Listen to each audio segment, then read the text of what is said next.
1 अगस्त को एक romantic film release हुई जिसका टाइटल है धड़क 2। क्या हो जाएगा? खरबूजा मर जाएगा। बस एक धड़क चाहिए। और एक ऐसे बैनर के अंतर्गत रिलीज हुई जिसको रोमांटिक फिल्में बनाने में महारत हासिल है, दैट इज धर्मा प्रोडक्शंस। उन्होंने जी स्टूडियोज और क्लाउड 9 फिल्म्स के साथ मिलकर ये फिल्म बनाई है, जो कि 2018 में रिलीज हुई सुपरहिट तमिल फिल्म पेरुयरम पेरुमल का रीमेक है, जिसके निर्देशक हैं मारी सेल्वराज। और ये वाला भी जो वर्जन है, इसके अंदर the story is credited to him only. Screenplay has been done by the director Shazia Iqbal. और प्रोड्यूसर्स में बहुत सारे नाम हैं, जिनमें प्रमुख हैं करण जौहर और आदर पूनावाला। ये धर्मा प्रोडक्शंस के बैनर तले इस वर्ष की दूसरी रिलीज है। इनकी पहली फिल्म थी केसरी चैप्टर 2, जो बहुत ही अर्थपूर्ण और हृदय स्पर्शी फिल्म थी। और बॉक्स ऑफिस वाइज जिसको एस्टिमेट्स लगाने हैं वो लगाता रहे, लेकिन 100 करोड़ के आसपास का बिजनेस इस फिल्म ने किया और OTT पर भी बहुत कामयाब रहेगी। और अब उनकी ये फिल्म आई है धड़क 2, जो एक ऐसे बैनर तले आई है जिसने अपनी शुरुआत की कुछ कुछ होता है के साथ में। एक कॉलेज की कहानी है, लेकिन वो जो कॉलेज है वो धर्मा प्रोडक्शंस का कॉलेज है, वो करण जौहर की फिल्मों का कॉलेज है, जो फिल्मी है, एग्जेजरेटेड है और पूरी तरीके से एंटरटेनमेंट देने के लिए बनाई गई है। और ये जो फिल्म है धड़क 2, ये जो इमेज है धर्मा प्रोडक्शंस की, इसके टोटली विपरीत है, क्योंकि ये एक लव स्टोरी है। एक स्टेट कैपिटल में भोपाल में पिक्चर शूट हुई है। तो भोपाल जैसे एक शहर की कहानी है, भोपाल शहर में एक कहानी घटित हो रही है। और मध्यम वर्गीय पात्र हैं इस कहानी के अंदर।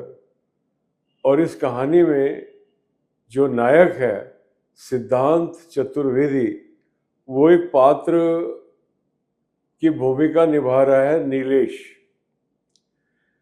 और वो अपना सरनेम छुपाता है।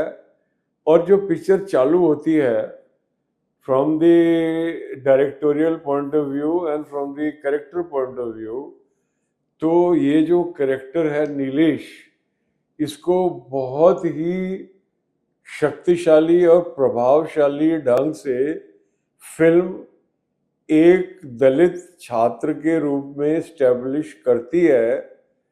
उसकी फैमिली बैकग्राउंड, उसकी नेबरहुड, उसकी एस्पिरेशन, और वो एक वकील बनकर न्याय हासिल करना चाहता है अपने और अपने समाज के लिए। तो ये चरित्र का खाका है। और कॉलेज में जो एक दूसरी लॉ की स्टूडेंट है विधि भारद्वाज, तृप्ति डिमरी, उसके साथ में इसका आकर्षण हो जाता है and they fall in love. और इस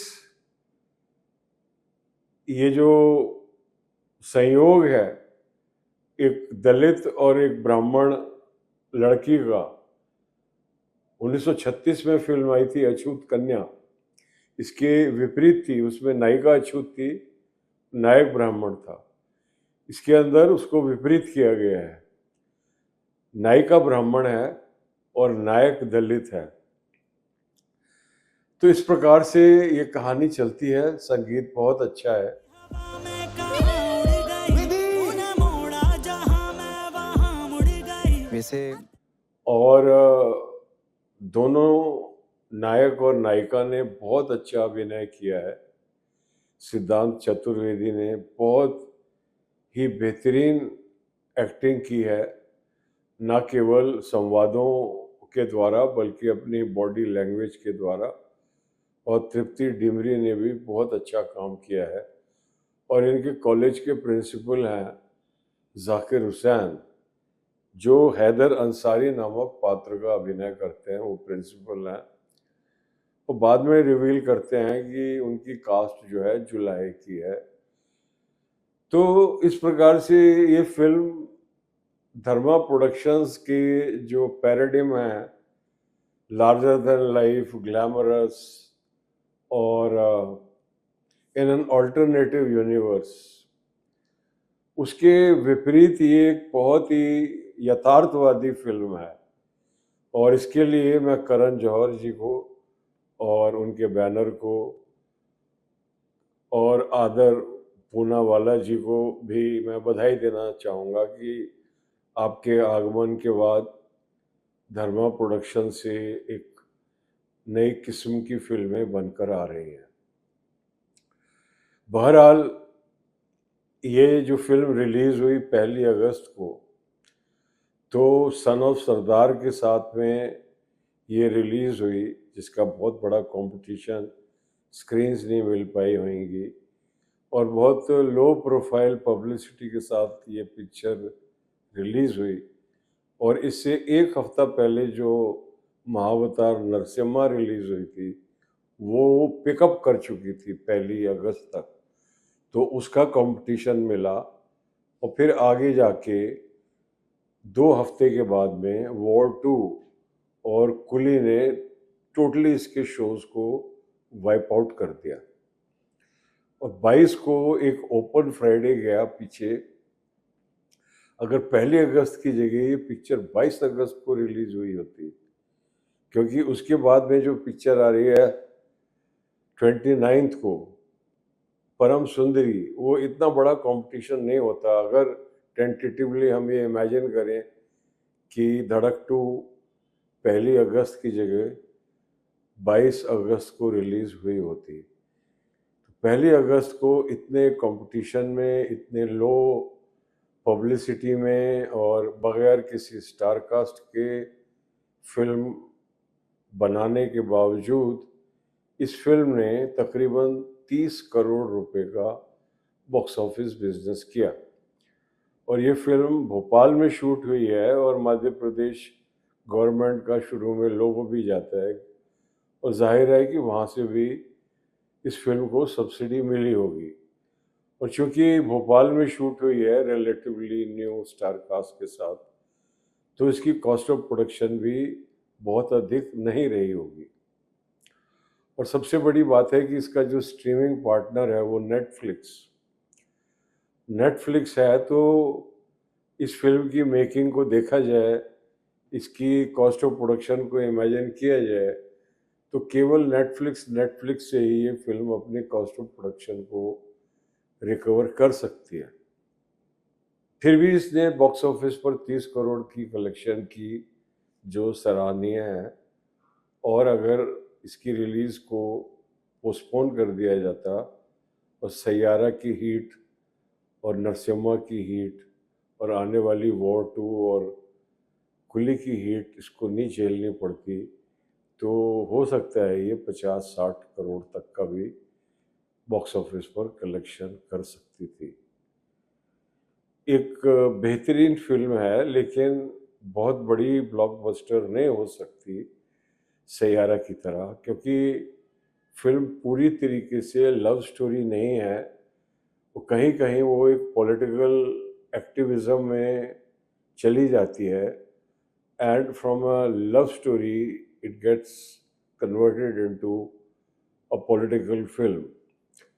एंड वो जो पोर्शंस आते हैं तो उसके अंदर एंटरटेनमेंट वैल्यू और जो टारगेट ऑडियंस है रोमांटिक फिल्म की, वो टारगेट ऑडियंस हमसे डिटैच होती है, तो शायद वो भी कारण है।